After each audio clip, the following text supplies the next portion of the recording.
Welcome back to Mr. Hassan's Maths channel. I'm now answering a question from an international GCSE Cambridge International Exam paper 4, the extended syllabus from the 0580 June 2009 paper. Okay, this was requested by me or by one of my viewers here on YouTube to answer this question, so I'm going to do that, right? So these older papers, I generally answer questions upon request. I haven't done a GCSE question for some time now. I've been doing the A-level questions. But anyway, this is a question about functions. We have been given three functions: f of x equals 2x minus 1, g of x equals x squared plus 1, and h of x equals 2 to the power of x. You have a linear and a quadratic and an exponential function. So for the first part A, it says A part 1, find the value of f minus a half. What this means is you basically replace the x in the function with whatever is inside the bracket. So this x is going to be replaced by negative a half in the function f. So they're telling us to go to function f, take the x and replace it with negative a half. So it will be 2 times negative a half minus 1. Now, one of the big mistakes people make with fractions is they see something like this and they think it's going to be minus 2 over 4. And that's completely wrong. You don't multiply 2 by the numerator and 2 by the denominator. This means 2 over 1 times minus a half, which will be minus 2 over 2. Or if you cancel out the 2's before you multiply them, you're left with minus 1. So you've got minus 1, which gives negative 2. So you don't multiply the numerator and the denominator by the 2. Okay, this is 2 times minus a half, which is 2 over 1 times minus half. I can't stress that enough. I've seen that mistake many times, and that's something we should avoid. Okay, then the second part of question A, 10a, tells us to go to the function g and replace the x with negative 5. So g minus 5 is going to be, instead of x, I'm going to put negative 5. Don't forget to put the negative 5 inside a bracket. All right, if you're going to use your calculator, you don't just put minus 5 squared like that. If you're going to use your calculator, if you put this minus 5 squared, it won't give you the right answer. It will say minus 25. You've got to square the minus sign as well. So this is going to be in a bracket with the minus sign. It's going to be 25. Okay, you don't need a calculator for that, but just in case some students do that, you should make sure you put the minus in the bracket as well. All right, that's going to give you 25 plus 1, which is 26. You square a negative number, it becomes positive. And then you got to find h of minus 3. So you go to the function h and you replace the x, which is in the power, by minus 3. Now this is something in index form. When you have a negative power, a negative index, that's talking about the reciprocal. So this is basically the same as 1 over 2 to the power of positive 3, which gives you 1 over 8. 2 cubed is 8, so it's 1 over 8. Okay, so this is again a place where many students make mistakes. They think it's going to be minus 8, so no. We have a negative power. It means 1 over that number to the power of positive. Okay, so 2 to the power of minus 3 means 1 over 2 cubed. All right, just a little side point to show how that works. For example, if you have 2 to the power of 2 over 2 to the power of 5, okay, this is the same as 2 times 2 over 2 times 2 times 2 times 2 times 2. Okay, so you can see here, you're going to have a couple of 2's cancelling from the top and the bottom. So you're left with 1 over 2 times 2 times 2, which is 1 over 2 cubed. And we also know that when we are dividing numbers in index form, okay, and they have the same base, you subtract the powers. So 2 to the power of 2 over 2 to the power of 5 can be written as 2 squared minus 2 to the power of 5, which is going to be 2 to the power of, you subtract the powers, that gives you 2 to the power of negative 3.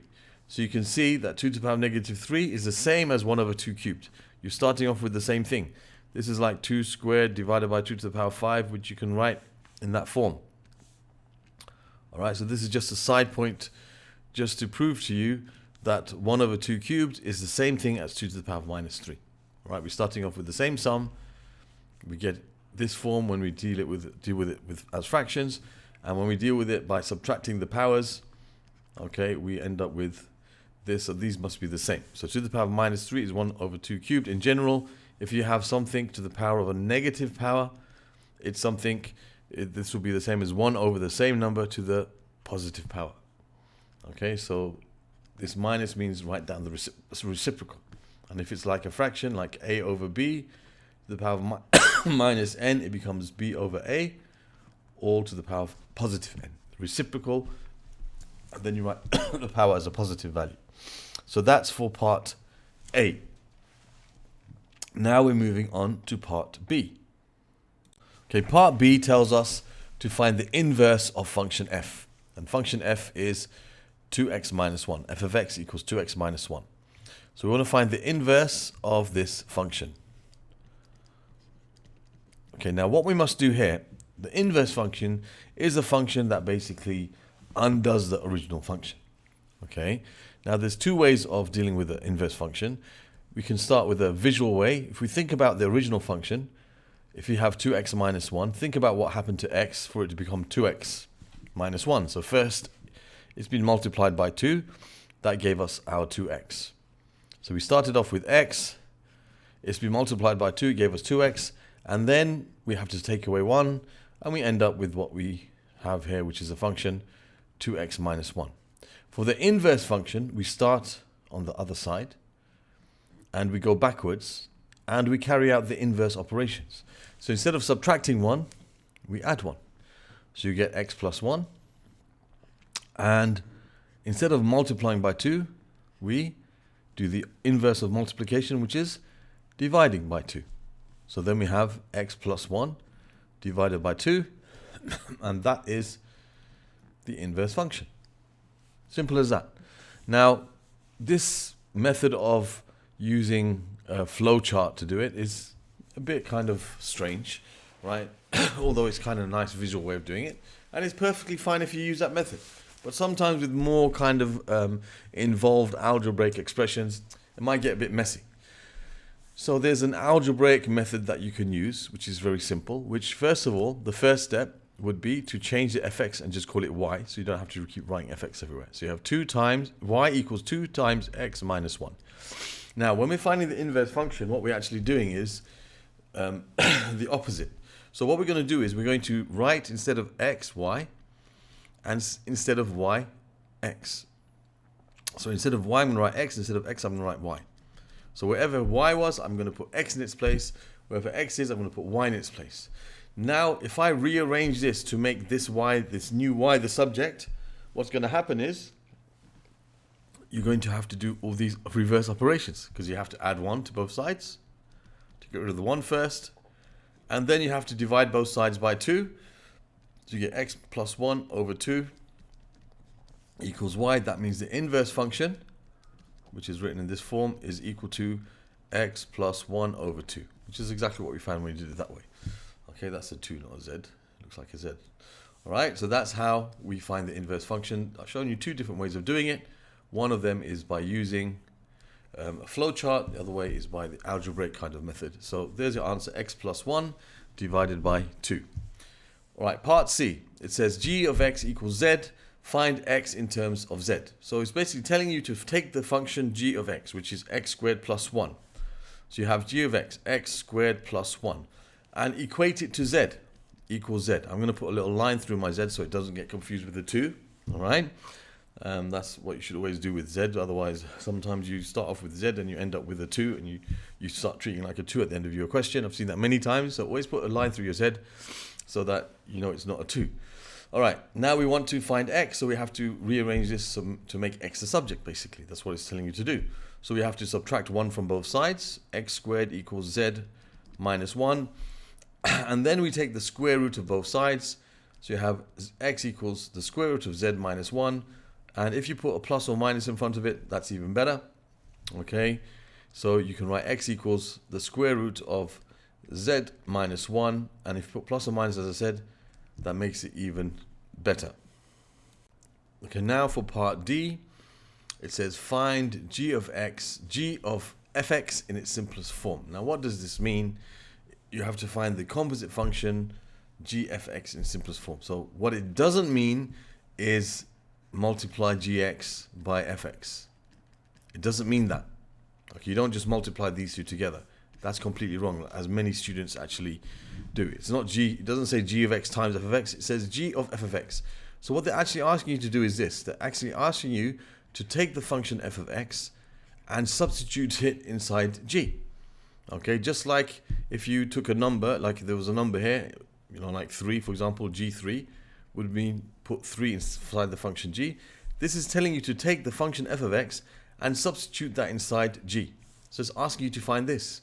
So if I was to substitute something inside g, I would take the x and replace it with, okay, whatever is in the bracket. So what's in the bracket now? Well, it's f of x. And f of x is equal to 2x minus 1. This is the function f of x. So they're telling us to take this function, 2x minus 1, and put it inside this function here. So if I was to find g2, I'm going to put 2 squared plus 1. So if I'm going to find g2x minus 1, instead of the x, I'm going to write 2x minus 1. So instead of x squared, it's 2x minus 1 squared, and then I've got to add 1 to that. This is x squared plus 1. So g of x is x squared plus 1. G of 2x minus 1, just replace the x with 2x minus 1. Replace the x with whatever's inside the bracket. If it was GA, I would put a squared plus 1. If it was G 1000, I would put 1000 squared plus 1. But here it's G 2x minus 1. It's G of f of x. So we take whatever f of x is and replace that instead of the x in our function g. And then it tells us to simplify our answer, to write it in its simplest form. Let's get rid of all of this here. All right, to write it in its simplest form, then I'm going to expand this bracket. Now, to expand this bracket, don't make the mistake of writing 4x squared plus 1 or 4x squared minus 1. No. Expanding this bracket, remember, it means 2x minus 1 times 2x minus 1. Okay, so you can do it this way if you want. That's going to give you 4x squared minus 2x minus another 2x plus 1, which will be 4x squared minus 4x plus 1. Or you can do it using the pattern for squared brackets, where you square the first term. Don't forget the 2 being squared as well, so it's 4x squared. Then you multiply these two together. That gives you negative 2x, and you double it, so it gives you minus 4x. So you multiply the 2x by the minus 1, gives you minus 2x, and then you multiply that by 2, minus 4x, and then you square the last term. Remember, when you square a negative number, it becomes positive, so you get plus 1. See, that's what we got when we expanded it in this way. You can use the pattern, which we used here. You can use, the long way, where you just actually expand it, but don't forget about the middle term. It's not going to be 4x squared plus 1 or 4x squared minus 1. You're going to have the minus 4x as the middle term, and then we got the plus 1 at the end. So then we have to just combine the like terms, which is 1 plus 1, which is 2. So you have 4x squared minus 4x plus 2. Now, a lot of students ask, sir, can't I divide this by 2? Or can't I take 2 out as a common factor? Okay, and write it like this. Well, this is correct, but there's no need for us to do this. There's no need for us to write it in factorized form. Okay, they're both considered fine, but there's no need for us to do that. Okay, because factorizing is a tool for us to help us solve equations or to simplify algebraic fractions. But in itself, it's not simplifying. By factorizing something, you don't simplify it. And certainly what you can't do is just divide by 2 and write 2x squared minus 2x plus 1. No, because they're not the same thing. I can't take something and just divide it by 2. If there was an equation that I'm solving and it had 4x squared minus 4x plus 2 and I had an equation equals something, I can divide both sides of the equation by 2. Yes, I'll have 2x squared minus 2x plus 1 equals 0 or something, wherever. If it's an equation, you can do that. You can divide both sides of the equation by the same number, and that's fine. But this is not an equation. This is just an expression. It's just an expression. You can't just divide it by 2, because then it'll be half of what it was. And it won't be correct. I can't say this is equal to that. This is not equal to that. This is twice as big as that. So I can't write this is equal to that. It's not. Okay, so you have to be careful about those matters there. All right, I'm mentioning some common mistakes that I notice from students So hopefully we can learn from them. Okay, now for part E. Part E says h of x equals 512. Find the value of x. Now we know that h of x is equal to 2 to the power of x. That was a function h of x. So we got to solve the equation. We got to equate this 2 to the power of x to 512, and we have to solve it. Now, this is called an exponential equation. All right? And in IGCSE, every single exponential equation that we'll get, we will be able to solve it by making the bases the same. So this is 2 to the power of x. So for sure, 512 is going to be able to be expressed as 2 to the power of something. And those of you that do computer studies for IGCSE will probably know what that number is. But if you don't know what it is, it's pretty simple. You can just say 2 to the power of, and you can just try different numbers. For example, I know 2 to the power of 5 is 32. 2 times 2 times 2 times is 32. 2 to the power of 6 is 64. All right, let's try 2 to the power of 7. That's going to be 128. 2 to the power of 8 is going to be double that. It's going to be 256. And 2 to the power of 9 is going to be double that. It's going to be 512. So 2 to the power of 9 is the same as 2 to the power of x. So if once you made the bases the same, if 2 to the power of x equals 2 to the power of 9, that means x must be equal to 9. That must be 9 for this to equal 512. So anytime you have an exponential equation where the variable is in the power, you will, in IGCSE work, always be able to make the bases the same. So if this is 2 to the power of x, this is going to be 2 to the power of something, and the x will equal that something. Okay, so that's something that's important for us to realize. Okay, sometimes you might get something, it might say 4 to the power of x equals 512. And if you can't make 4 into 512, you can make 4 into 2. So this would be 2 to the power of 2 to the power of x equals 512. And then you have 2 to the power of 2x equals 2 to the power of 9. And then you can solve it. This is not the same question that we're doing now. All right, but I'm saying that basically, even if you have a question like that, you will always be able to make the bases the same somehow. So the 4 can become a 2 to the power of something, the 512 can also become 2 to the power of something, and you can go on and solve it. Okay, that wasn't this question here. For those of you who might think I'm answering this question, that's just a little side point. Okay, so for this question, x is equal to 9. Okay, part F. It says solve the equation 2 of fx plus g of x equals 0, giving your answers correct to 2 decimal places. So first of all, we have to set up the equation. So it's telling us to take the function f of x and multiply it by 2. So it's 2 times whatever f of x is, which is 2x minus 1. Then it says add gx to that. So we take g of x and we add it to that, which is x squared plus 1, and equate it to 0 and solve this equation. Before we go about solving it, let's just expand this bracket and try to simplify it. This is going to be 4x minus 2 plus x squared plus 1 equals 0. So 4x minus 2 plus x squared plus 1 equals 0. And if we simplify this and write the x squared first, you have x squared plus 4x minus 2 plus 1 minus 1 equals 0. Now, this is a question, a little clue here. This is a quadratic equation, and the fact they've told us that we're supposed to give our answers correct to 2 decimal places is telling us basically don't even bother trying to factorize, because you're not going to be able to. Your answer is going to be an answer with a square root, an irrational answer, so you won't be able to factorize this. And there's no way we can factorize, find 2 numbers that multiply to give you minus 1 and add to give you 4. The only numbers that multiply to give you minus 1 are 1 and minus 1, and you're never going to get 4 by adding them together. So there's no way we can factorize this, so don't even bother trying, basically. So now there are 2 methods we could use to deal with this. I'm going to show you both methods.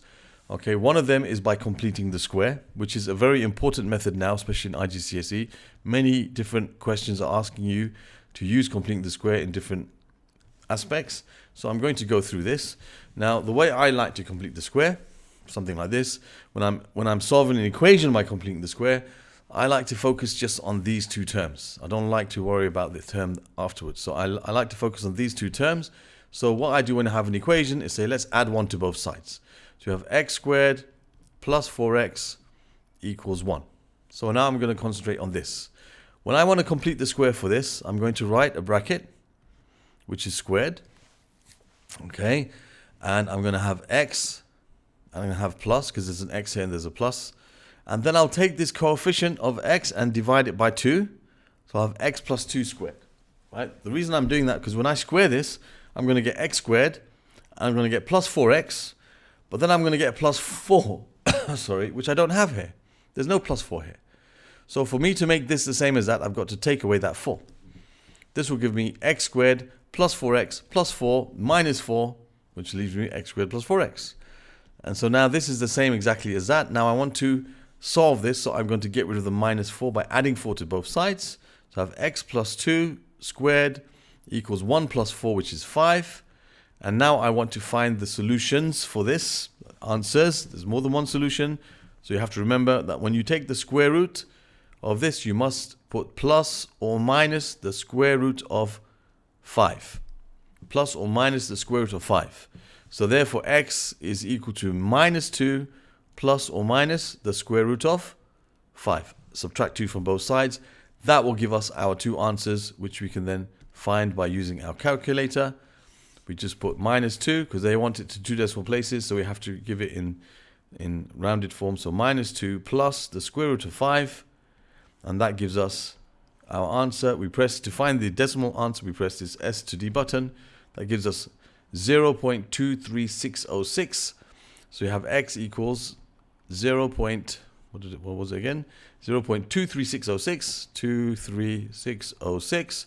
And the other answer we're going to get is if I put minus 2 minus root 5. Minus 2 minus root 5. That's the other answer. And that will give us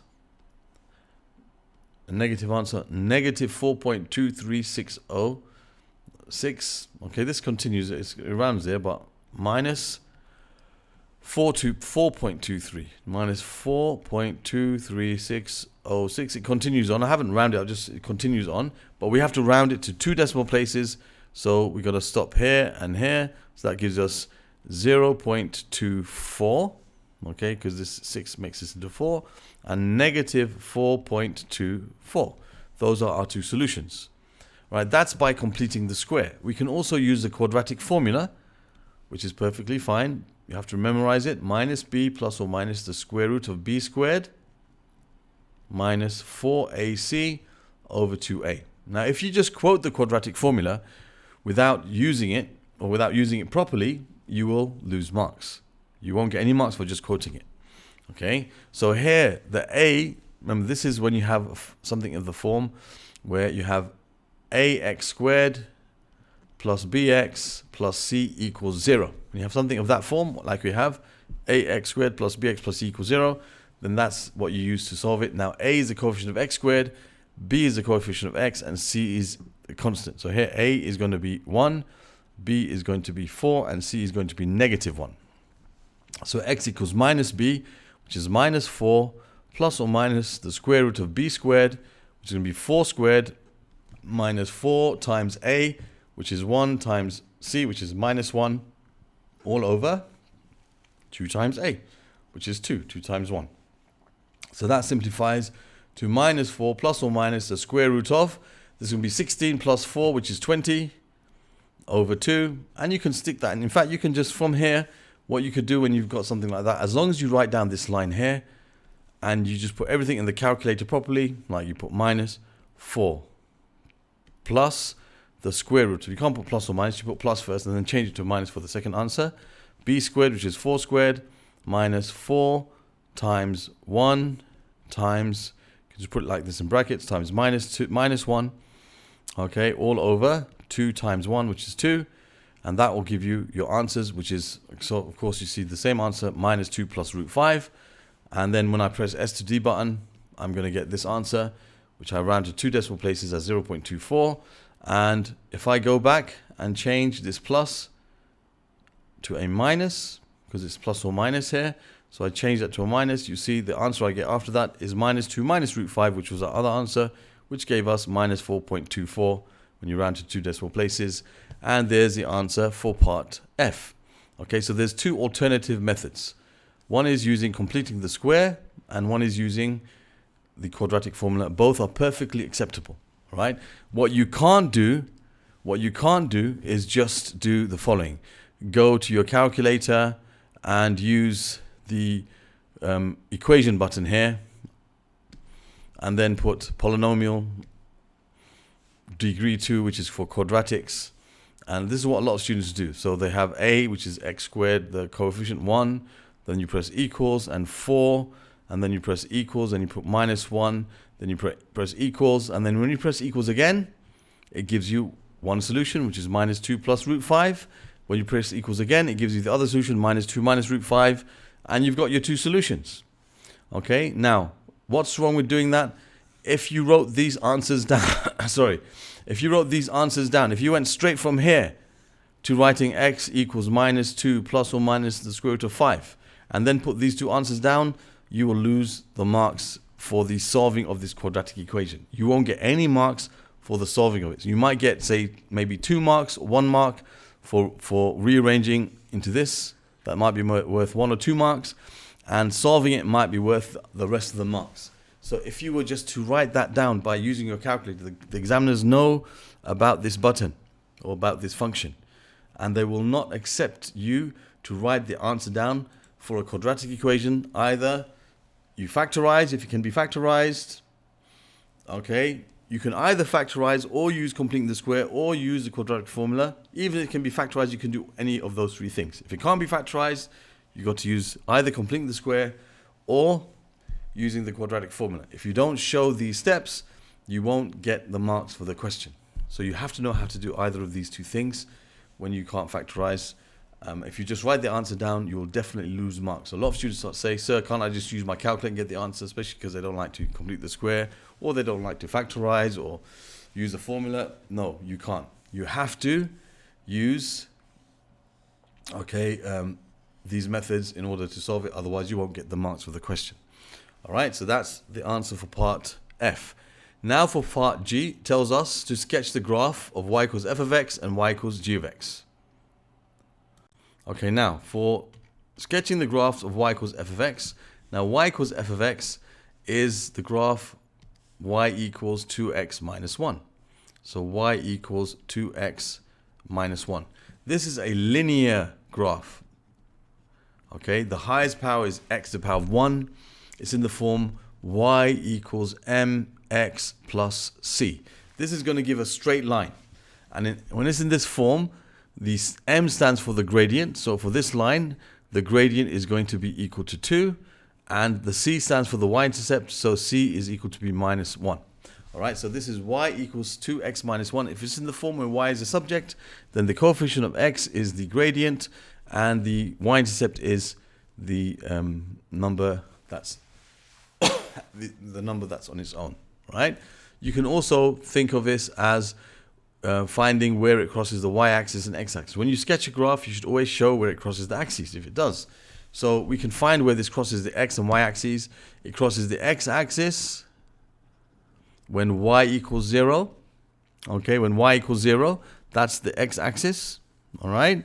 So it crosses the x-axis when y equals 0. When y equals 0, you have 2x minus 1 equals 0. So 2x equals 1, so x equals a half. So I know it crosses the x-axis at 0.5. I'll just put it as a half. And we see this c means the y-intercept. It crosses the y-axis at minus 1. And we can see that from the equation. It crosses the y-axis. Now the equation of the y-axis is x equals 0. So it crosses the y-axis when x equals 0.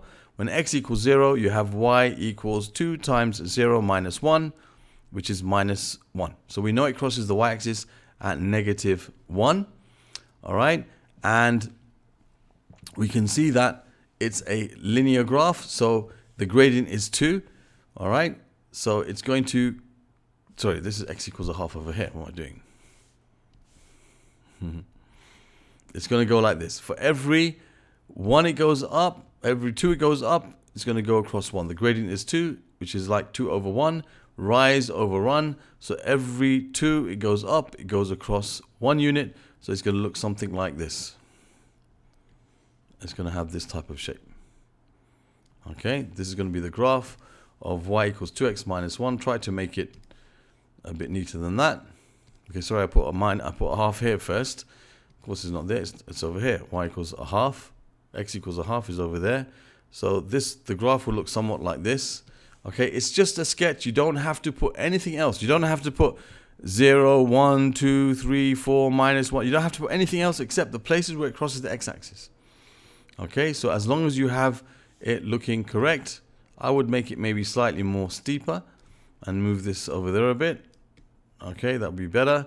And that is a perfectly good graph to show y equals 2x minus 1. A straight line.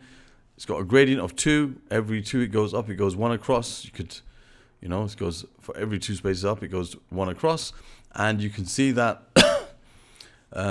it passes through the x-axis at half and the y-axis at minus half. So you should really put those places in where it crosses the x-axis and the y-axis and draw the graph like that. That is the graph of y equals 2x minus 1. The other graph is y equals g of x, which is y equals x squared plus 1. Now this is a quadratic. The highest power is x squared. It has the shape of a parabola. When the x squared has a positive coefficient in front of it, it will be opening upwards like a smiley face. If it was a negative x squared, it would be opening downwards like a frowny face. This is going to be a smiley face. All right, and when x equals 0, it will hit the y-axis. When x equals 0, we can see y is equal to 1. So it's going to go through 1 on the y-axis. And when y equals 0, if you try to solve it, you'll notice something. When y equals 0, you'll have x squared equals minus 1. When you try to find the square root of negative 1, it'll be no solution. You can't find the square root of negative 1. It won't be a real number, because you can't have two numbers which are the same, which multiply to give you a negative number. They have to be, if they're the same, they'll give you a positive number. Either they're both negative or they're both positive. So this is going to be a shape like this, which passes through 1 on the y-axis, and it's going to be, 1 is going to be like its minimum point. Okay, it won't be able to go below 1. All right, you're always going to be adding 1 to it. So this is going to be the minimum point. It's called the vertex, and it will look something like this.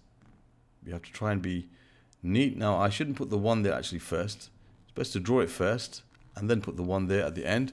So draw it going through somewhere above the x-axis and then put the 1 there at the end. But that's fine. That's okay. It's a bit of a shaky graph, but that's fine. This is y equals x squared plus 1. Okay, so this is like y equals x squared would go through 0 here like this. This goes up 1 space. So there we have sketched the graph of y equals g of x and y equals f of x, and we have solved all of these problems. I think that's the last question here. Yes, I think 11 is already answered in this the playlist for this paper. So there's the request that I was asked to answer this question. So I hope that was clear and understandable. If you have any problems, please write some comments. Okay, so thank you for watching. Other questions from this paper will be found in the playlist. That should be found somewhere in this area here. Clicking on that. Other questions from the topic of functions from IGCSE can be found in the playlist over here. You can click on the link over here to subscribe to my channel. In the description of the video, you will find links to other my index of questions from IGCSE and from AS and A-level as well. Okay, thank you for watching and see you soon.